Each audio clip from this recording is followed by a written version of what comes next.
अब भारत छोटा सोचता ही नहीं है। स्टैच्यू बनाएगा तो दुनिया में सबसे बड़ा, स्टेडियम बनाएगा तो दुनिया में सबसे बड़ा, 320 मिलियन से अधिक बैंक अकाउंट खोले, बैंक में खाते खोले।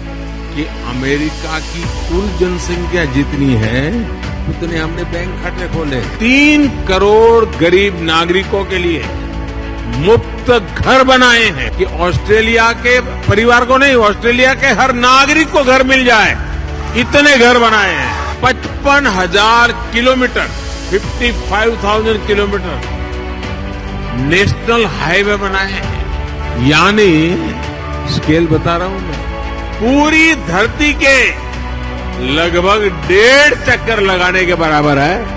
आयुष्मान भारत योजना के तहत जितने लोगों को 5 लाख